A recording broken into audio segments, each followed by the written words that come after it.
ask folks at the state education department to intervene, and we'll push some buttons to help with whatever the issue is. That's on the Catholic side. So those three elements, if you will, the diocesan school office, Cassanes, and the New York State Catholic Conference. We also have the New York State Coalition for Independent and Religious Schools. Rabbi David Zwiebel and I co-chair that coalition, and that coalition sponsors the RISE, co-sponsors the RISE conference every year, and we represent and provide a single voice for the broad array of all religious and independent schools in the state, including in advocacy and implementation of programs. In addition to the coalition, there's the Commissioner's Advisory Council for Religious and Independent Schools. We meet with the commissioner and senior staff on a regular basis. We have a meeting, one of which is tomorrow morning.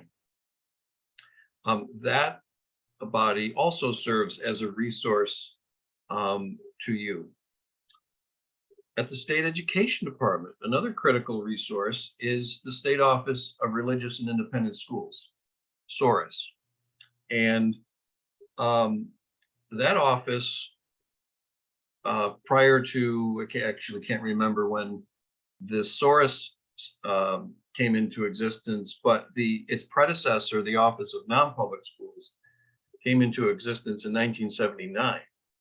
So aside from a short transition between the Office of Non-Public Schools and the new office, the State Office of Religious and Independent Schools, the department has dedicated staff to implement the state and federal programs for our religious and independent schools, and help smooth out some of the friction that might occur between school districts and our schools, and deal with other implementation matters. You also have at your disposal a number of contractors and private companies that work with your schools, work with public schools in implementing programs. They have experts at those companies who are very familiar with programs and can also be of assistance. You also have one another, right? You have your fellow principals at neighboring Catholic schools, but also the heads of schools at other religious and independent schools. At the RISE conference, I had two people come up to me, one from a Christian school, one from an Islamic school, with two questions. And part of the solution was for them to reach out. They were having problems dealing with their particular public school and getting services. And part of the strategy was for them to reach out to their neighboring religious and independent schools, also located in their respective school districts, to see how those non-public schools are being treated, and for them to work together on a common solution. So the good news is, although there's a plethora of programs, you don't have to become an expert in them, and you can be comforted that there's a lot of people who are here to help.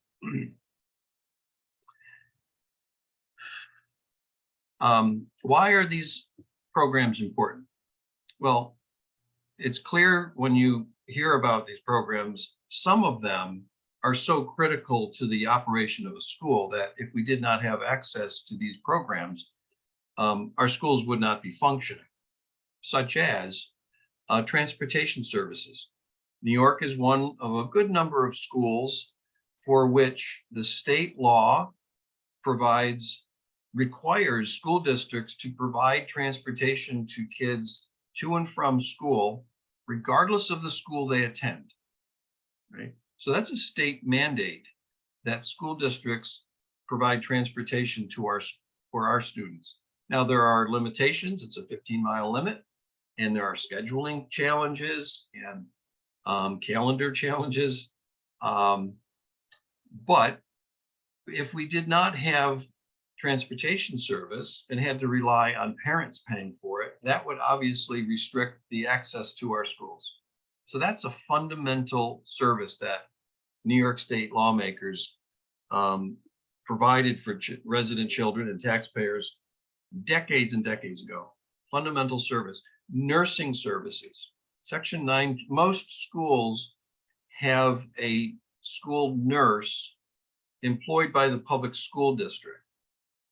That's another state mandate in Section 912 that requires public school districts to provide health and welfare services to the same level of health and welfare services to our students as they provide their own students in the public school.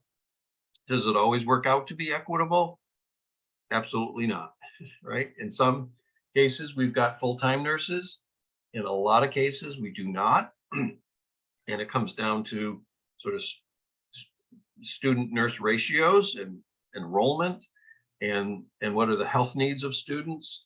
But that's also a critical service. If a student has chronic healthcare needs, but can't get the service at our school, then a parent is going to think twice about enrolling their children in our school if they can't have access to that healthcare service. Instructional materials, textbooks, hardware, software, library materials, all provided through our school districts to support instruction in our schools.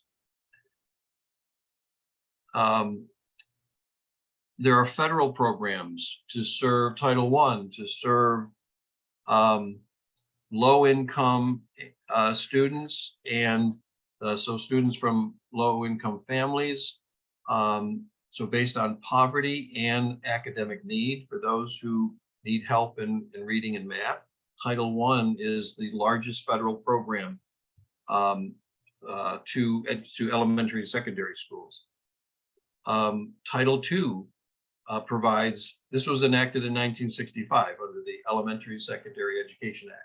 So these programs, the federal programs, have been there since '65. Title II is teacher training for our religious and independent schools.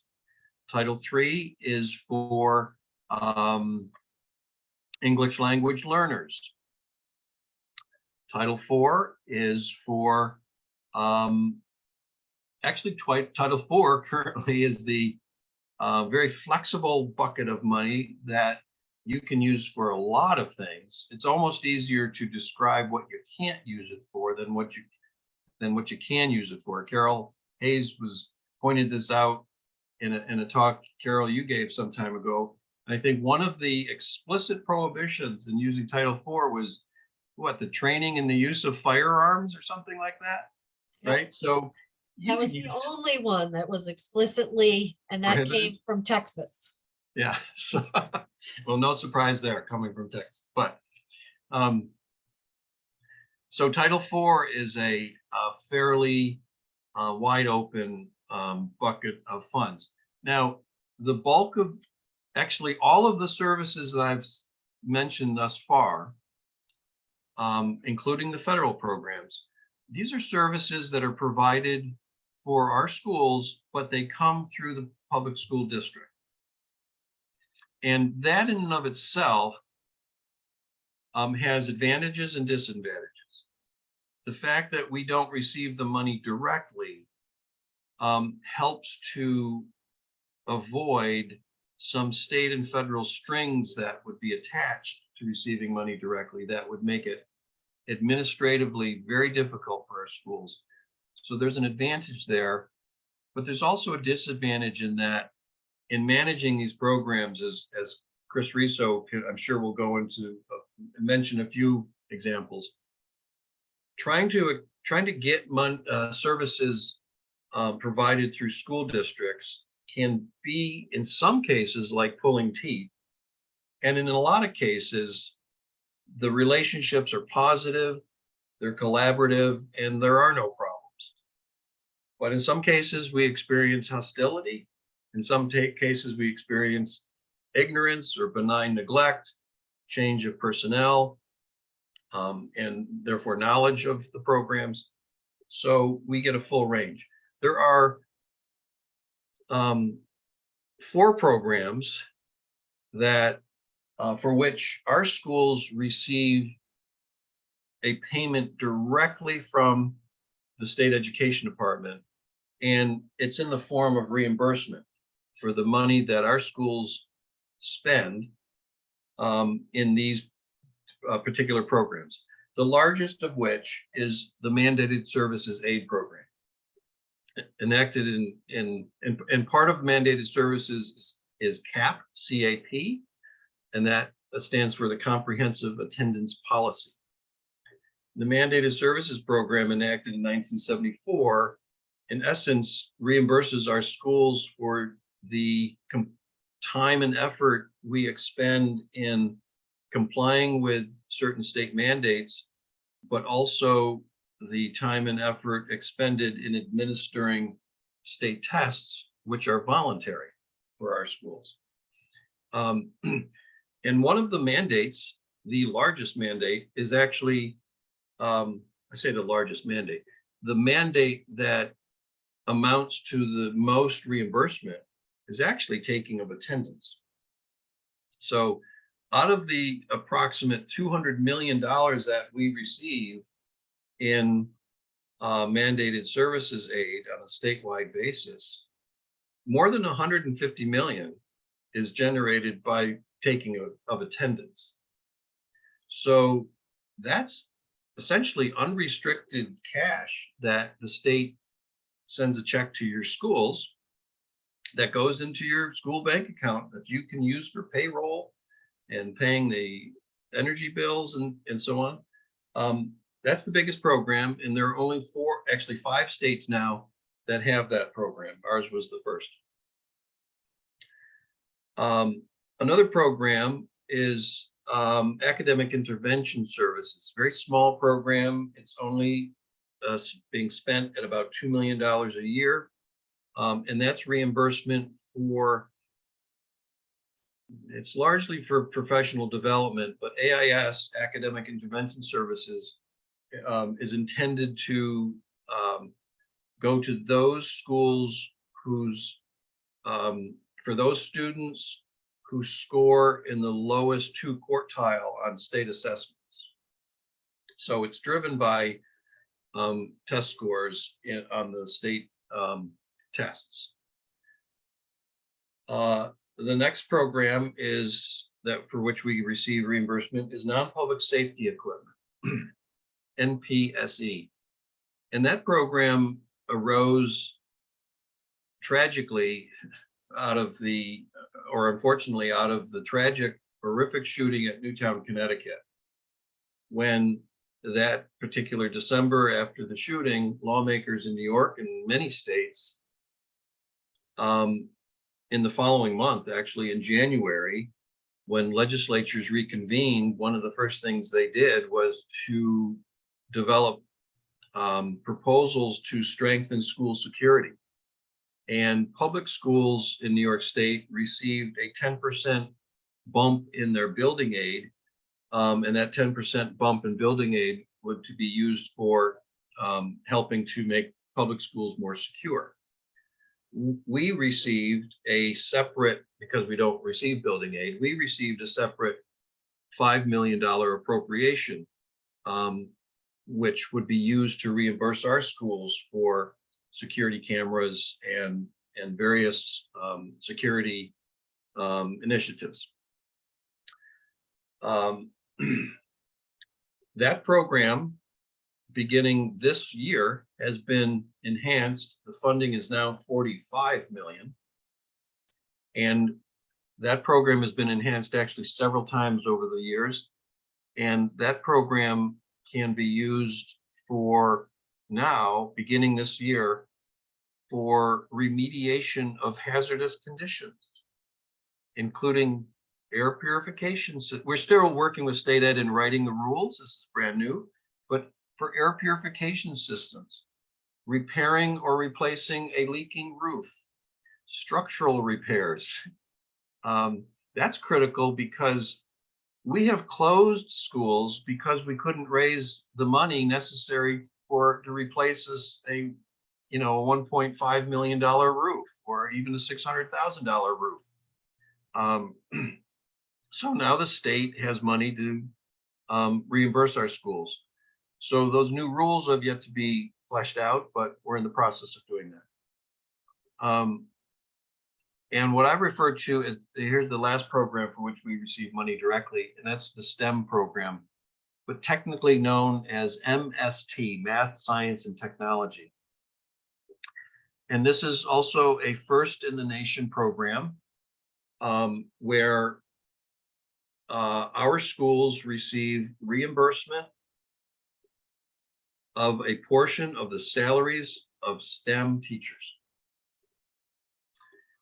The only other program in the country similar to it is in New Jersey, enacted 2 years after ours.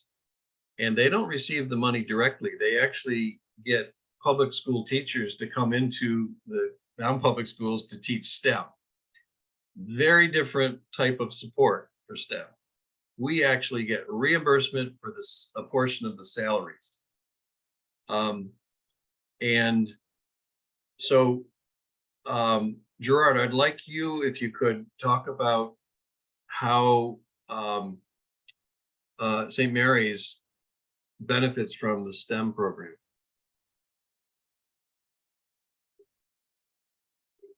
You're off mute, but we can't hear you.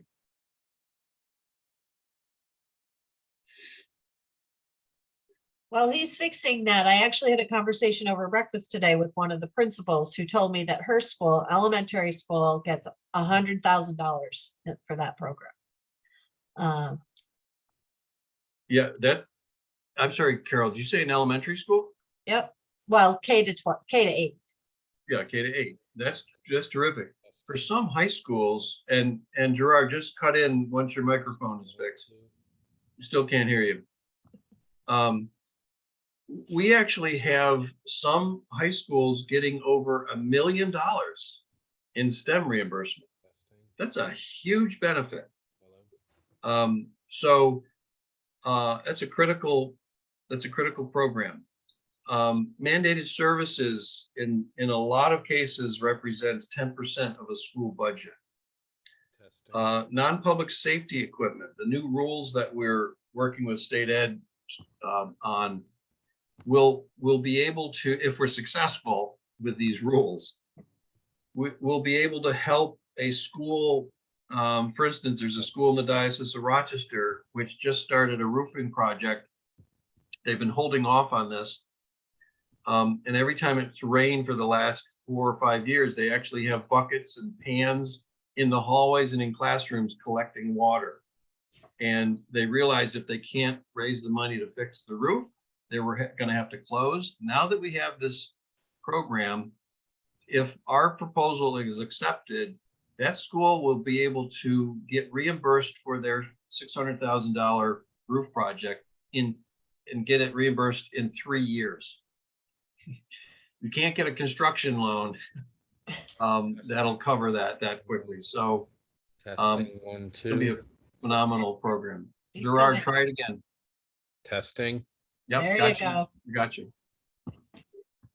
Sorry about that.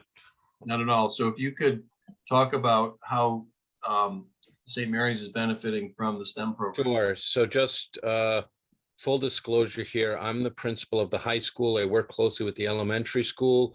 This is the first year I've put in for the grant for the high school, but I did assist the elementary school, so I know how it will benefit the school, so I can speak to the whole process. So I'll say on the side of our elementary school, they completed the grant. I guess it was in the summer of 21, if we got reimbursed in 22, right? They were reimbursed. It was $40,000 per teacher, so $80,000 for 2 teachers, which was great in a Catholic elementary school budget. So I went through the full process for the high school this year, and it's an interesting process. So first of all, first thing I would recommend to everybody is make sure you get your paperwork signed by your teachers in the beginning of the school year. because there are documents that have to be signed by the teachers to indicate they affirm what they taught, or they affirm that they're certified, or they have an advanced degree in science or technology. And the reason I'm saying you really want to do that earlier in the school year, and Jim, if you're telling me the state wouldn't want me to do this, just don't listen. So is because by the end of the school year, relationships with some of those teachers may change. And I'm speaking from experience. And I did have a science teacher who still signed everything that he needed to, but it was a little bit of a challenge there. He had taught with me the year before, and he was teaching this year, but that was going to be his last year. So I think the sooner you can get things signed, the better. So the way the grant works is they do provide you kind of some highways for how a teacher can receive it. So if your teacher is certified in math, science, or technology, New York State certified, you're done, check, you're good. They have to show proof of their bachelor's degree, master's degree, and teacher certification, and that's it. But there's other highways. Now, in my high school, for instance, we don't require certification to get started. But if your teachers have an advanced degree in the subject area, so my AP Bio, AP Chem teacher, who's been teaching in Catholic schools for 37 years, he's never been certified as a teacher, but he has a master's degree in chemistry. So in that instance, that satisfies the requirement. So either you're certified or you have an advanced degree, either in education or in the content area, or you are in pursuit of such a degree. So if you do hire, so I have a brand new science teacher this year who only has his bachelor's degree, but is going back to school for an advanced degree. So as long as you can show that they are enrolled in a college program for a master's degree, math, science, technology, education, then that would satisfy it as well. So I do think the state has done a good job of offering various highways to various Catholic schools, since we don't all just mandate certification out of the box. The next piece of it, so there's lots of things your teachers have to sign. And then the next piece is is the school schedule, which there's more to come on that from the state in trying to create a formal layout for the schedule. But the state wants the full teacher's schedule. So your individual teachers. So, actually I myself taught AP statistics. So I'm submitting Gerard Buckley's schedule for AP stat. That's going to show Gerard teaches it, once a day, once a day on our 5-day cycle. So then they're going to make an estimate based on me teaching it once a day, what the reimbursement is. And it is per teacher based on their salary, or is it per pupil, Carol? I always forget that. That's No, salary, right? It's Okay. salary. It's not per pupil. It's also influenced by, this is in the statute, it's also influenced by the rate of pay of the neighboring public school district. That's Wow. sort of a behind the scenes calculation, but that's also one of the factors. That's very good to know, and that makes me very happy that my school's in Manhasset. Right. One of the highest paying districts on Long Island, so it's finally not too bad being on the southern side of Northern Boulevard, as I joke, because across Northern Boulevard, the other side of the street is where Manhasset High School is. So that it's then the calculation is made based on the periods of instruction that they're teaching in the content area. Now, one of the things you have to be careful about, and Carol, I'm going to say what I know from the state versus what we would discuss, is that my understanding is if a teacher is teaching any form of religion or theology, then they cannot be part of the application pool. That's correct. Okay. They're ineligible. Yeah. So, I'm a Catholic school principal, so obviously I'm encouraging us all to teach our faith-based courses, but I would say it would be reason to consider if you have a a gifted science teacher who's also a theologian, perhaps he's best serviced by focusing on science and, being an active part of the campus ministry program rather than teaching an actual theology course, because that would remove that person's eligibility from it. And now I'm talking very much at the high school level when I say this. I know in the elementary school level, there's a tendency, and this grant starts with third grade. Am I right, Carol? Third, Jim? It's third through 12th. Now, I know in Catholic elementary schools, certainly your third, fourth, and fifth grade teacher often are teaching, everything. They're teaching math, science, English, and a bit of theology. So that tends to eliminate them unless there's a possibility within your organization that you do actually have an elementary school theology teacher, which would be something one might consider. Not telling you how to do your programming, but it could be a But possibility. yeah, Gerard, on that point, that's why this program, because we structure our elementary schools generally in that way, right? The elementary teachers tend to also teach religion. Not in every case, but that's been the historic practice. That's why the high schools benefit from this STEM program more than the elementary schools. But because it is a generous program, some elementary schools are reconsidering how they structure that program. Yeah. Right, and just to jump in, that is actually happening a lot, where you might have, just to get the benefit of one of the teachers, you might have your fourth grade teacher teach third grade religion. Something like that has been happening so that there is the opportunity to benefit at least in one of those lower grades. And That's a good idea, Kira. I'm glad people are thinking outside the box. That's a good solution. And I will tell you, in our elementary school, it happened a little bit by chance at the beginning of this year. And I was sitting with the AP and I said, wait a minute. I said, do you realize now a third, fourth, and fifth grade teacher, since there's someone else teaching theology, we can submit them. So we will be doing that with our elementary school as well this year. And actually, I can tell you certainly within the Rockville Center Diocese, and I think even in Brooklyn, they were talking a little bit about the idea of wanting focused teachers in theology for faith-based reasons. And then now there could be this potential secondary financial benefit for the schools as well. Why is teaching religion a basis for exclusion? I'm going to go with the old separation of church and state is the reason that they don't want to pay the religion teacher. So once they're teaching, there's the conflict there. Jim, am I right there?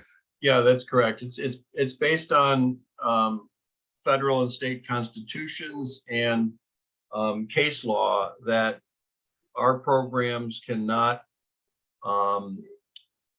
taxpayer dollars cannot support religious instruction.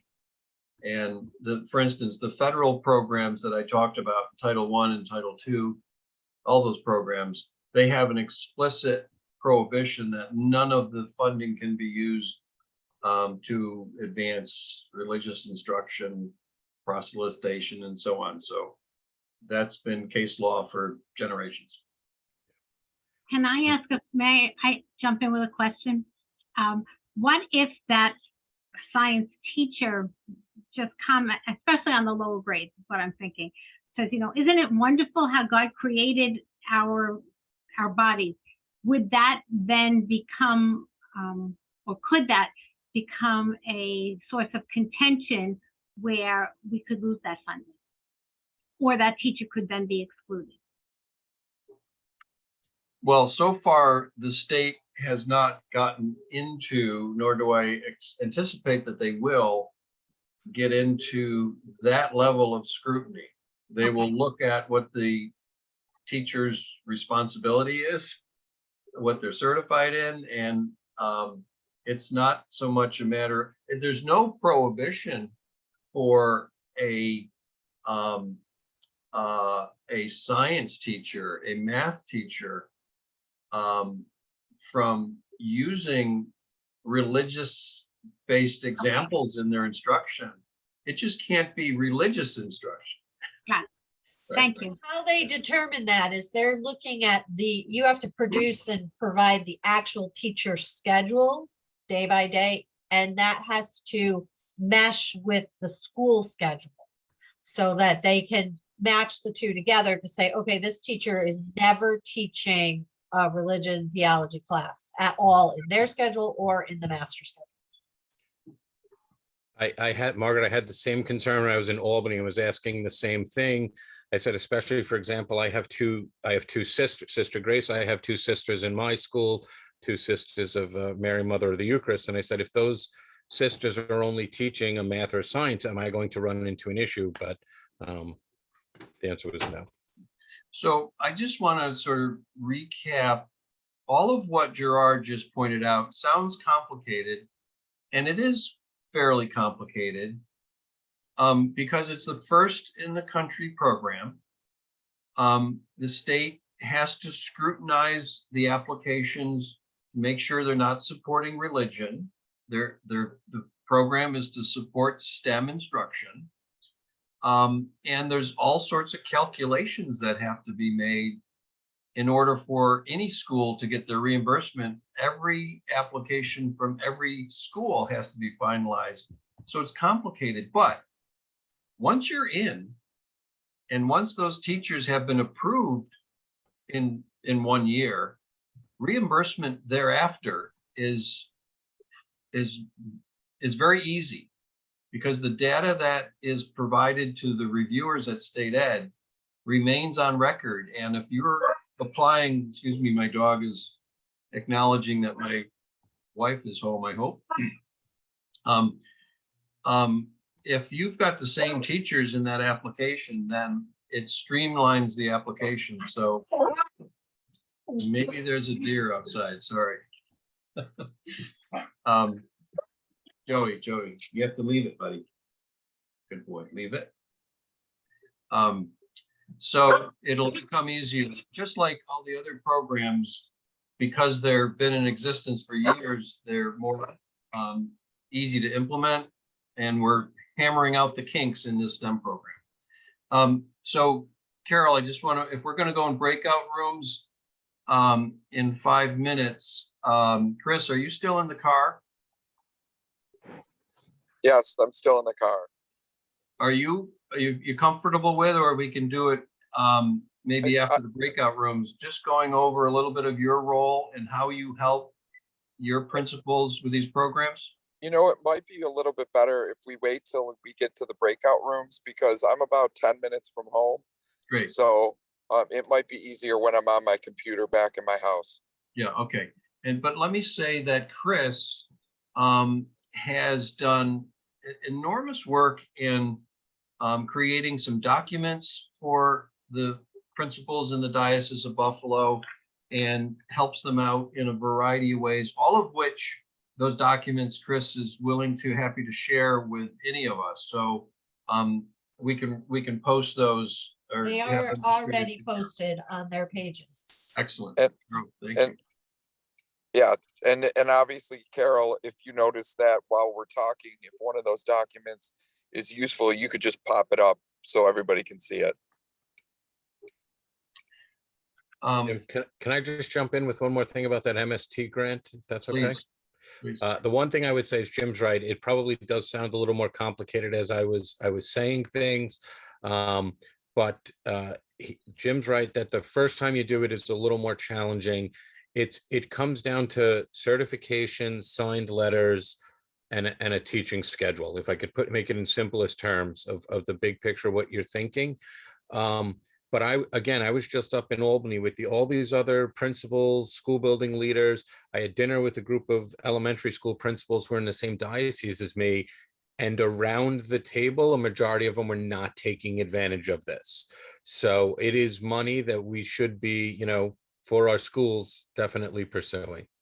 Yeah, there's about $110 million worth of applications that come in, but the program is funded at only 57 million. But that demand is helping us to secure increases in funding. So there's money that it's there, and if more schools apply, it simply gets prorated. Okay. And despite the fact that any program can be complicated to apply and benefit from, keep in mind that there are high schools. It is not uncommon for some high schools to get $300,000 or $400,000. We've got several who are, a couple of high schools have exceeded $1 million, and the number of them are over $700,000. That's money you can't turn away. It's a no-brainer not to apply. So in addition to the programs we've mentioned so far, there's a couple of other federal programs. There's the E-rate program, all of which we pay for, by the way, with our cell phone bills. There's a surcharge on everybody's phone bill to support the E-rate program. The E-rate program helps with giving discounts to schools and libraries for connectivity. And what does connectivity mean? It's routers, it's connecting to the internet for the school. It's also your phone bill. Every school can benefit from the E-rate program. It's also a underutilized program. The school nutrition programs through the Department of Agriculture that provide meals to our kids as another program. There's also occasional federal programs like, because of COVID, the emergency assistance for non-public schools. New York got $500 million, $500 million in emergency assistance for non-public schools. There's sometimes programs to help respond to hurricanes and wildfires. In those cases, we've had the precedent of in California, in the West, basically those schools that were actually destroyed by wildfires could have been rebuilt with the rebuild program. So they paid for the bricks and mortars. Also for schools that have students displaced by hurricanes, and those students attend another school, when they attend a private school, one of the federal programs paid their tuition at the private school. So there are occasionally these federal programs that our schools can take advantage of as well. But the well-established ones that are annual programs, we've done, I pretty much touched on each of those. And the last thing I want to say before we go into breakout rooms is that although these programs are the ones from which we currently benefit, we are always asking and advocating for more money for these programs and for new programs. And so one of the roles of a school principal is to help us mobilize our parents and teachers and principals and board members, mobilize the Catholic community through our Catholic Action Network. It's an electronic network. And when I send out an alert to generate emails to lawmakers, I send it to the network. The network has only 35,000 people. You think that's a lot, but we have far more many Catholic families, Catholic parents than in that network. But I also send it out to the superintendents and Chris Riso and his counterparts, and Chris and his counterparts and the superintendents then send that alert out to school principals, and then you in turn send it out to your school community. And hopefully, and that generates more emails. And even though those are pre-generated, they're editable emails, they do work. It's that kind of automated mobilization that although lawmakers see it as routine and automated, it's actually quite effective because it actually generates email lists for lawmakers. And we also turn around and use that network to thank legislators on a regular basis for these programs. So it's mutually beneficial for lawmakers and for us. So that's the overview I wanted to provide. Lisa hasn't joined us yet. Right? No, she hasn't, but I will just mention the stuff about Title IIA and 4. I had asked Lisa to join us because she utilizes the pooling of her Title IIA and Title IV funds through NYSERS to get at with the Syracuse Diocese to get some more bang for their buck on their title money. On the website, your web pages, I did post the allowable and the non-allowable for both of those programs.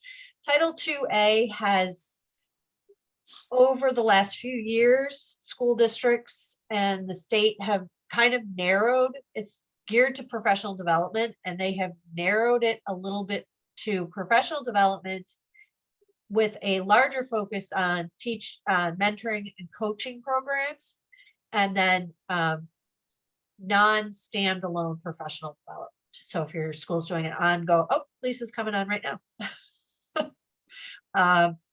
We'll let her get connected. And like Jim said, hi, Lisa. We were just talking about your use of Title IIA and Title IV and how you are very prolific. If you want to talk about, if you could join us and talk about that a little bit. Our Title II, I use it a lot for professional development. And honestly, I just kind of went through with our staff and looked at our curriculum. We aligned our curriculum and really just kind of sent out a Google form if this is the direction you want me to go, and asked what they really needed or what they really wanted in areas that they had of concern, not only for themselves professionally, but also within the classroom as well. So I kind of just took a look at that and then went and just did some research and talked with Dr. Erica Miller, who works for, she owns Professor Patty Cake, and we sat down and carefully planned out what our entire school year was going to look like. And a lot of that was with our curriculum mapping in ELA and in math. And we also use it for a lot of job coaching for just for the teachers and some of our younger teachers that are really struggling in some areas, especially with COVID, what we were all experiencing with that, and just as an entire learning community. So that that's kind of the path that I took, if that's what everyone was wondering or asking. Or yeah, and I was telling the group, you're very prolific in your use of it because you and the coaching piece of it, she does hire a coach who comes in and use it. And as I was saying, the districts, they want the research-based documentation to show for the professional development. They've gotten very picky kind of about the one-off professional developments and not wanting to fund those. If you can, unless you can show that it has the ongoing, so you're tying a book into it or you're tying continued professional development into it.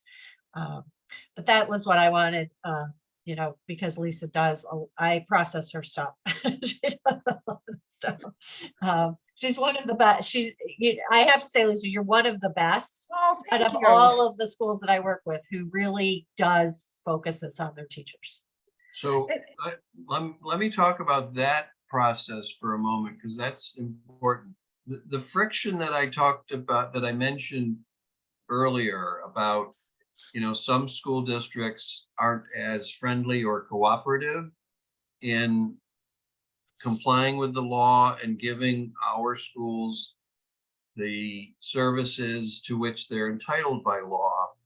So our coalition, the New York State Coalition of Religious and Independent Schools, we work with Carol to allow you to sort of bypass the school district to some degree and administer those Title II funds, as Lisa does, through our coalition. And it puts more, I would say, more of the decision power in Lisa's hands, right? To be able to use those dollars as you see fit, Lisa, for your teachers.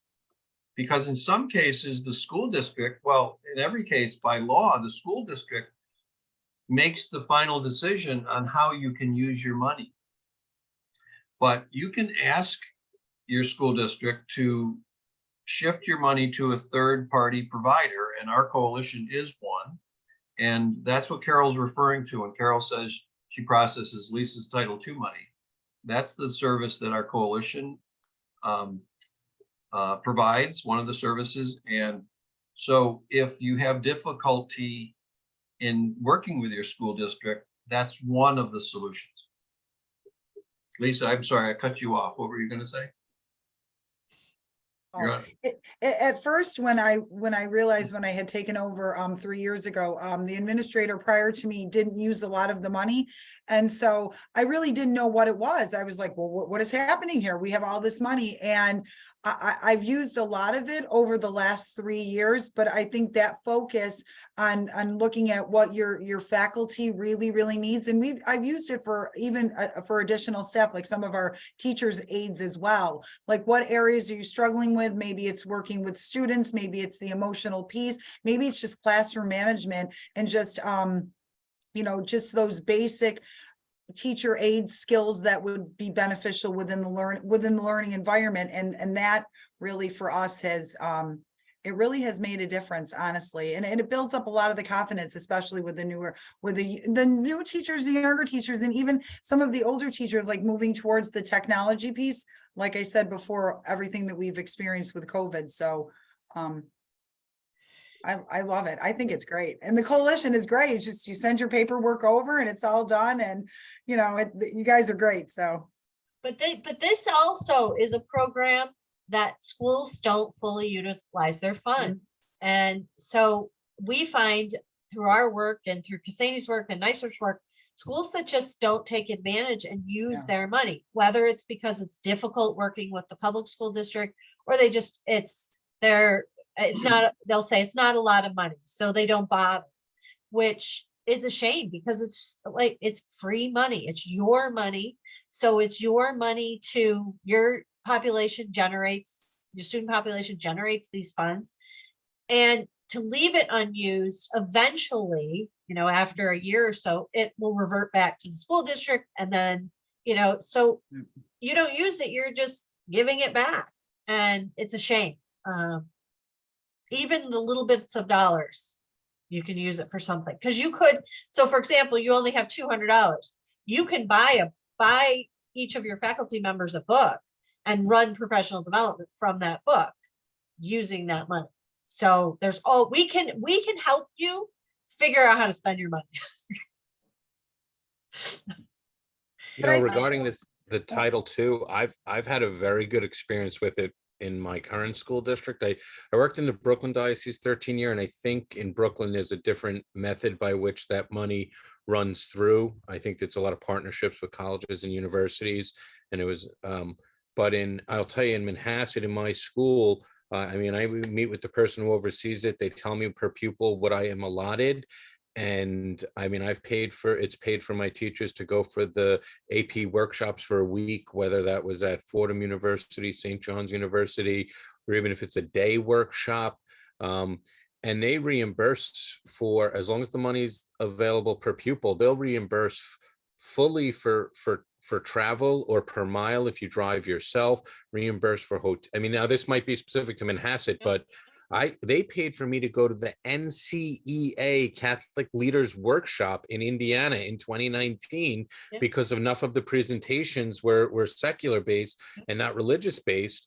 And they paid for my flight. I got like $10 a day for breakfast, $15 a day for lunch, $25 a day for dinner. I just couldn't have any drinks on the bills when I submitted them. So I agree. It's money, and get it and use it.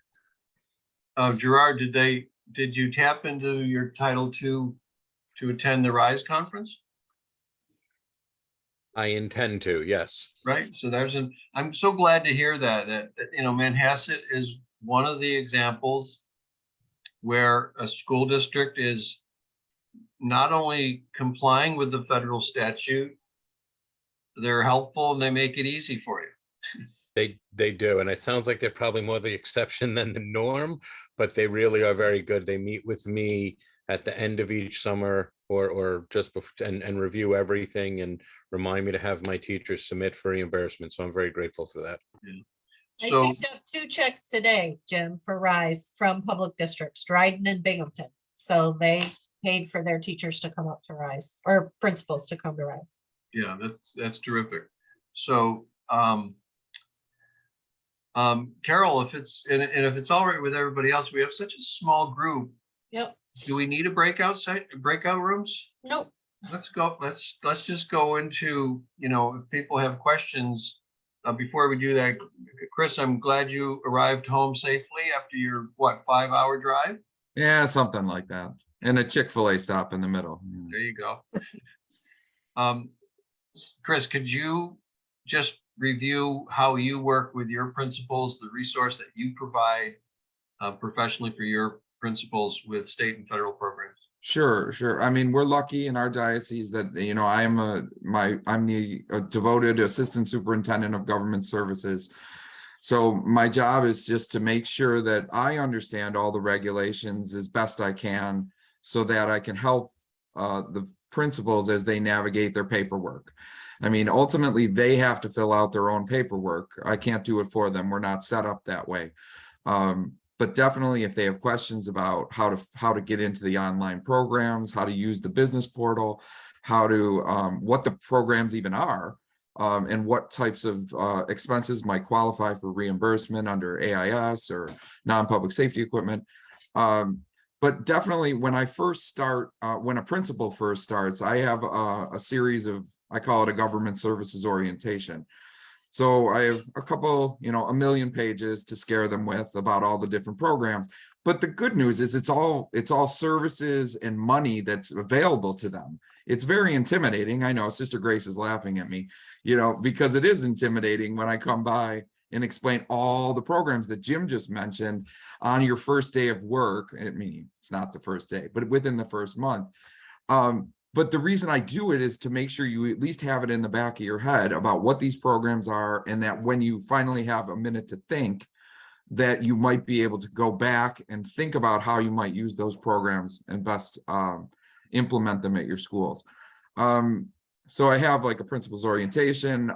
With regard to mandated services reimbursement, I set up an Excel spreadsheet that calculates everything for them, but they have to fill it in. They have to put the number of the days in the year, how much they pay each of their faculty members, and then they just put a 1 next to who did which mandates.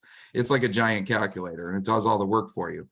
So as long as you have all that information set up, I try to make it easy. And I'd be happy to share that out with anybody who wants it. Maybe you guys will do it. So that's mandated services. With regard to, MST grant, I can try and review the applications. Like some people go, I'm not so sure if I'm doing this right. I can take a quick peek at it. It's tough because I have 50 schools, but I try. If you're uncertain of something, I can do my best to give you advice on it. But it's always my opinion. I'm not so sure that teacher will qualify because you said that they teach religion during third period. So you probably shouldn't do that. Or, well, yes, they're New York State certified, but it expired. So if they have an expired certificate, then that won't work. It's got to be a valid certificate. So, those types of questions come up and I do my best to help. Definitely. And I also work with federal programs, titles 1, 2, 3, 4, making sure that what you want so that you can go into consultation during the summer and tell the districts, for Title I, I want this. For Title II, I want this. For Title IV, I want this. But you have to know ahead of time because the districts are going to come at you and they need that signature. So they're going to need you to make a decision. It's really intimidating. Like right now, you're thinking about, where you are as a principal. It is a lot of work, but luckily it's not all at the same time. So I also, if you don't know, we do a thing called the Catholic School Matters from our diocese. Dr. Ewell started us on that about a year ago. If you're interested, you certainly can become, a follower of that newsletter. Tim gives his information, Carrie Buhanger gives academics information, and I always have a government services section. So even though I'm talking to my own diocese, and sometimes it's only about Erie County in New York, generally it's New York State education programs and federal programs. So you might find it worth reading. And you can always reach out to me if you have a question about it too. Let me just touch on that, Chris, because I benefit from that newsletter. And here's why. As the lobbyist, as the advocate, my the bulk of my time is spent working with lawmakers to get programs enacted. But it's folks like Chris who I've become reliant on, who actually delve into the implementation of the programs, right? I don't have the time and or nor intelligence to get into the weeds like Chris and his counterparts do. So Chris, the information that you put out, not only in your orientation materials, but the information you put out in the that weekly newsletter is so informative that I'm glad that you're offering it for everyone to be a recipient of that newsletter. No, absolutely. Yeah, But and one that, other thing, we it's actually archived too. So you could always go back to my section and just do a Control F and search by a keyword and find a post that I did 6 months ago on MST grants, for instance. It'll be old data, but when the new forms come out, it'll be the same advice that I'm gonna give. right. So as I mentioned early on about the resources that you as principals have, Chris is among them and his counterparts. If a new question comes up or a new challenge comes up and none of us have the answer, we convene, Chris and his counterparts with Carol and me, we convene now on a monthly basis. And we also discuss implementation issues and we work with one another to try to find solutions. So if you as principals have questions that we can't answer based on what we know now, we help you find those answers. Yeah, I'm just throwing in this week's Catholic School Matters. Feel free to click on it. And on the right-hand side, I think it depends on the browser, but on the right side, it says get updates from Timothy Yule. If you click that, it'll add you as a subscriber. So you're welcome to do that. So yeah, I mean, I know Jim talked about all the separate programs, but it basically is the same advice for me all the time. But I guess the main thing is that sometimes there is a person above you who can give you advice and support. And if you're lucky enough to have someone at your diocesan level who can do that for you, definitely you should lean on them. I know Jim already talked about that, and Carol at the Casanis is there to help you with dealing with some of these programs as well. But definitely the Soros is there for us too at New York State Ed. But so don't feel like you're doing it alone. And like Jim mentioned as well, the other principals are already doing it. Don't be embarrassed to reach out to another school and say, hey, I've never done this program before. Can you let me know how you did it? And they might be able to give you the shortcut way to do it instead of you reading 20 pages of information and trying to understand what the program is. You're not alone. We're all Catholics. We're all here for you, right? So, just you're saying that, don't be afraid to ask questions. That's like the biggest piece of advice is sometimes our new principals and, going into the role, you're afraid to ask the question because you don't want to look like you don't know everything, and you don't know. None of us, even people who've been in it, we all ask each other the questions. That's what for the last 3 days, we've been asking each other questions because everybody doesn't have all the answers. So don't ever be afraid to ask someone. The advice that I've given my principals is because I exist. If you're going to spend more than 15, 20 minutes digging into a program to try and understand it, to look for information, stop and then email me and let me spend the 20 minutes looking for the answer for you. You're very busy as a principal. This is my area of expertise, and there are other people who can help you out with it, even if let it be Soros or whoever. You can't let these programs eat up all your time, but they are worth it. You have to spend some time on it, but there are other people who can help make it easier to understand. Hi, everybody. This is Colleen Robertson from Narden. Chris, Hi, just want Colleen. to thank you. You have been just a absolutely tremendous resource for me. I'm starting my 3rd year as principal at Narden Academy in Buffalo, New York, and I cannot say enough about how much Chris has helped me And I really am fortunate in Buffalo that we also have Molly Halliday. So between Chris and Molly, I really feel just incredibly lucky to really utilize these funds where it just allows me to execute programming that I would not be able to do. So Chris, I am forever grateful for all of your words of wisdom and your emails, and you are just incredibly thorough. So yes, what Chris is saying, Right. absolutely take him up on it, because you're great. Yeah, and Colleen mentions a good point. Molly is our public school rep who runs the federal programs for the City of Buffalo Public School District. Look, she used to be one of our principals, so she understands as a Catholic school teacher, she understands where all our principals are coming from. But she also knows that the role of the public school is to make sure the non-public spend those funds. Yeah. It's the obligation that's given by the federal government. So if you get the right person and you have a good relationship with your public school district, you have the same goal in mind. You want to spend those funds, and it should benefit your school. So yeah, thanks for bringing that up, Colleen. Thank you, Chris. Sure. So unlike Molly in the Buffalo City School District, and as Gerard said, the administrative staff in the Manhasset School District, not every school district has folks who spend who have time devoted to implementation of programs for our religious and independent schools.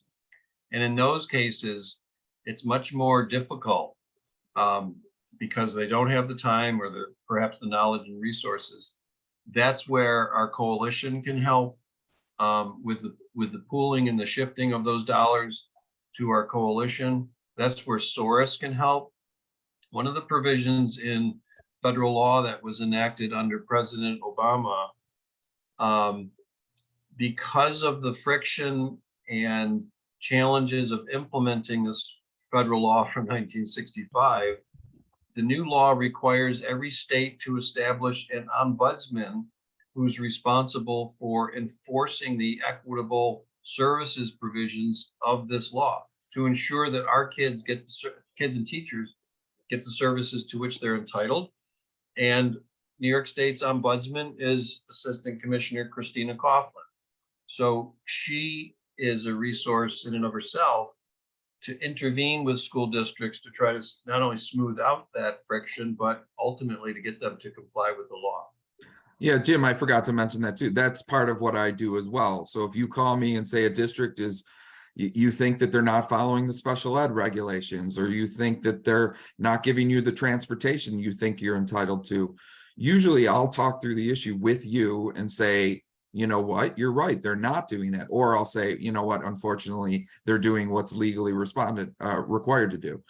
But if I feel that they're not doing what they're supposed to do, then we can set up a meeting and go meet with them, and I can be there on your side to help you explain to the district that they're not bargaining in good faith or providing the Title I services you're entitled to. So thank you, Jim. Colleen, I want to ask you a question. If I recall correctly, I thought I recalled seeing Narden Academy on the list of schools participating in the MST program. Do you know what reimbursement you get? If you give me a second, I'll look it up. I just thought Colleen knew off the top of her head. I think she's frozen now. Yeah. Okay. Anyway, it doesn't matter. They range from the tens of thousands to close to over $1 million.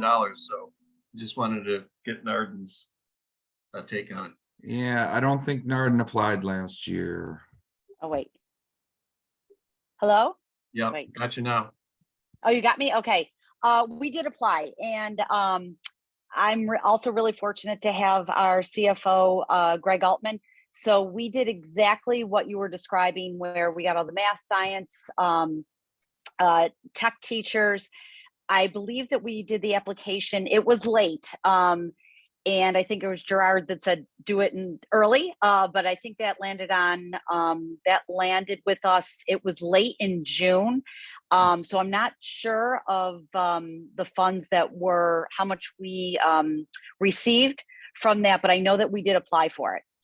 Jim, it was just last year that they applied for the first time. So they have not yet received an allocation. Got it. That's where I saw the list.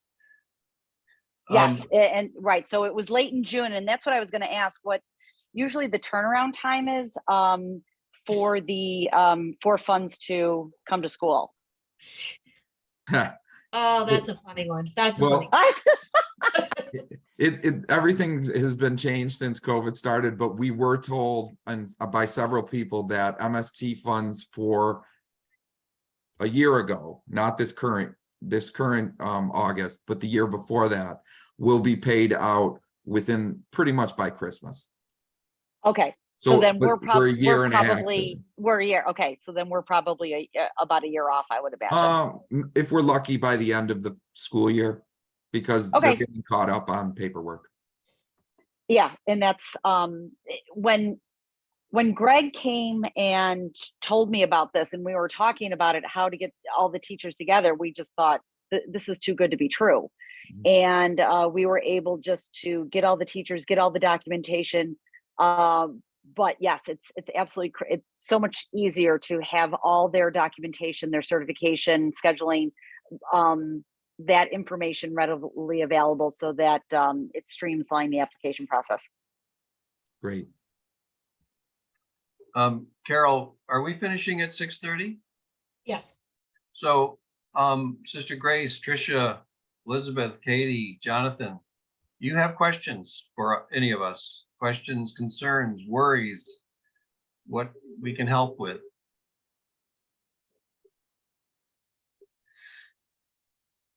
A question I would have is that retaining teachers is often a problem in Catholic schools because of the lower pay. So we're looking for people who want to dedicate that this is a calling. When we're talking about some of the areas where the school has money, I can't remember which one it was. I'm learning this as we're speaking. Like through STEM program, part of the paycheck is picked up. Is it possible to give some of that money directly to the teachers to supplement their pay? Or how does that work? I mean, my thought, it's a reimbursement program. So So check- what your school decides to do with it, probably, that's kind of how you have to deal with that. I know some of my schools are union schools, so to just arbitrarily bump up one teacher is difficult. But you can come with your board and talk about ways to use those funds as they come back. Jim, do you have other advice on that? No, that's accurate. And let me put it in this context. Mandated services checks, AIS checks, non-public safety equipment checks, and STEM checks, MST checks. Those 4 programs, those checks are generated by expenses that you make. But for mandated services and STEM, you're already paying those teachers, right? You're not paying teachers anymore to take attendance. So once you receive those checks in any of those 4 areas, that's unrestricted cash. You can use it to make payroll and you make decisions as a school leader. So yes, you are able to use those funds to provide additional stipends and support. Okay, thank you. Can I just jump in for a second, just to clarify? So under those 4 programs, that those funds can be utilized any way that the school, it's up to their discretion. However, with Title II and Title IV, that cannot be used for salary.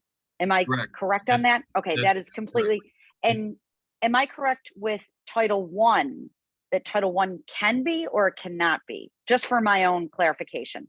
Well, let me say this way. You don't receive any of the money from those federal programs. You receive services.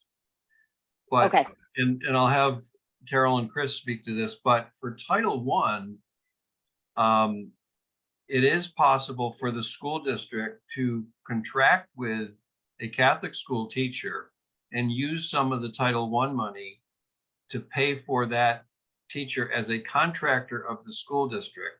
to provide Title I services in a school. Is that, Chris, is that how that? is Yeah, planned I out? mean, obviously it works best. The cleanest way is if you hire, let's say for an after-school program, you're gonna run an after-school Title I program. And as long as it's outside of your regular school day, they can be hired to work those additional hours, or a Saturday program, or a summer program. That's the cleanest way.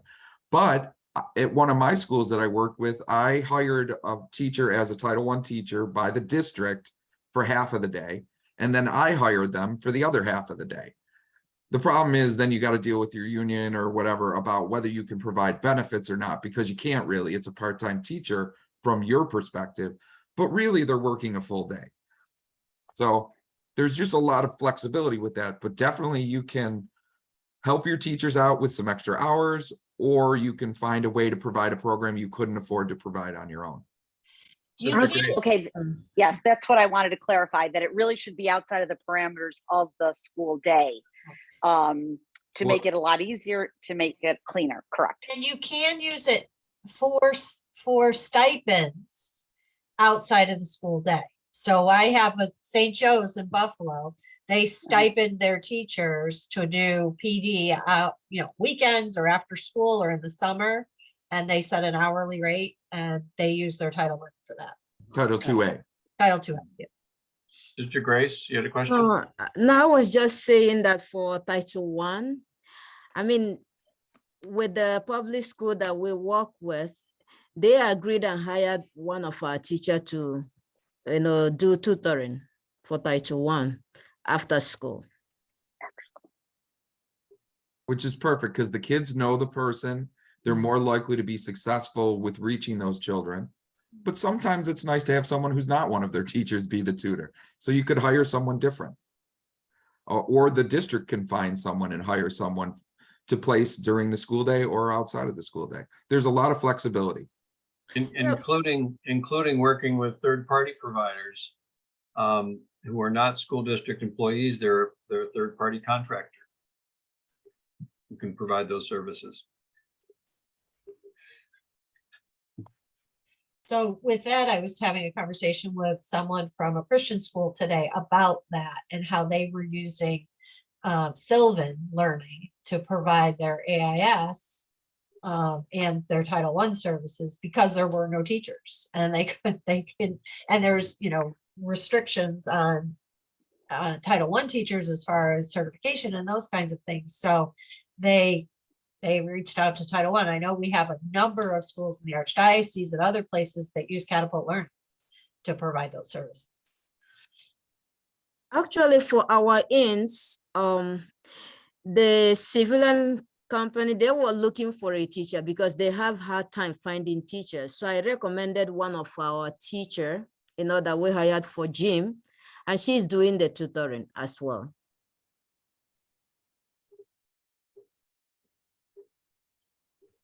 We have 5 minutes. Any other questions or comments?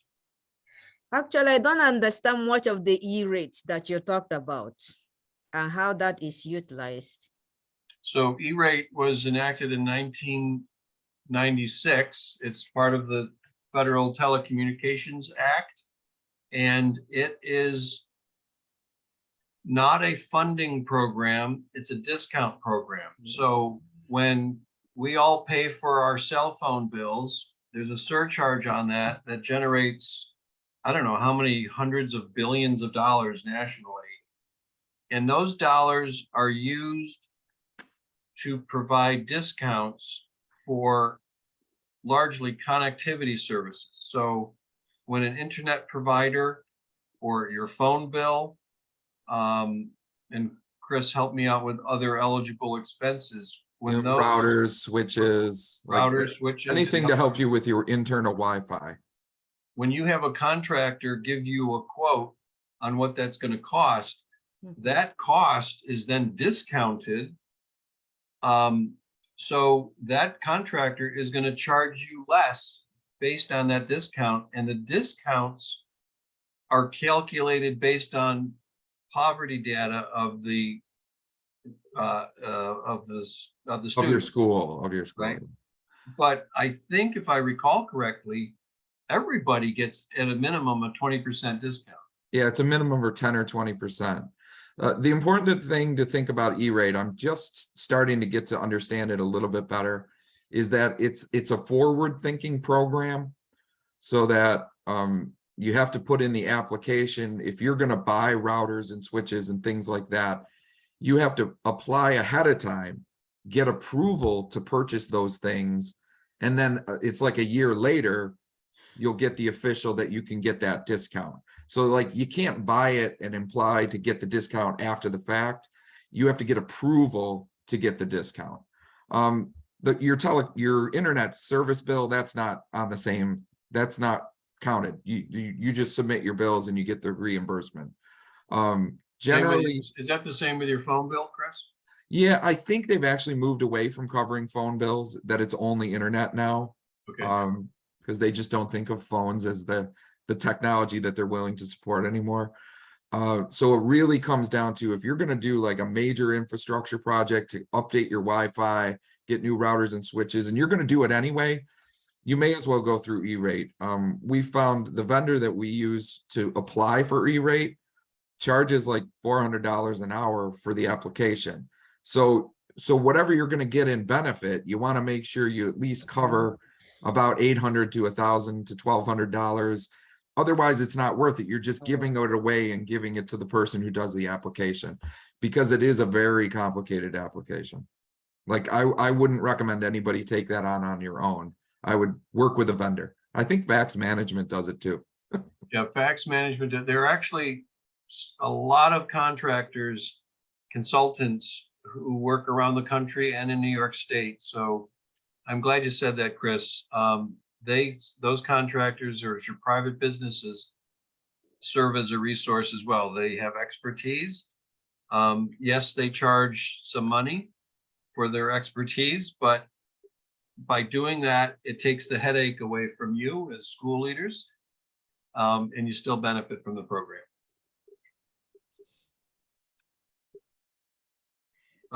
Any other final questions?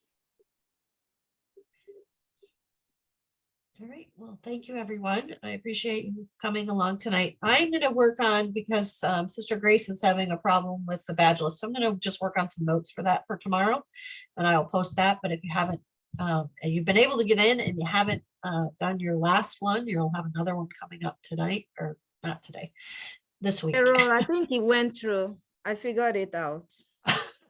All right, I will still work on it with you a little bit. Thank you. Make sure we get it done. All right. I appreciate everybody, and I hope everyone has a wonderful holiday next week, which I cannot believe it's Thanksgiving already week. But take some time to relax and put your feet up and not do any of this work for at least an hour or two at Thanksgiving.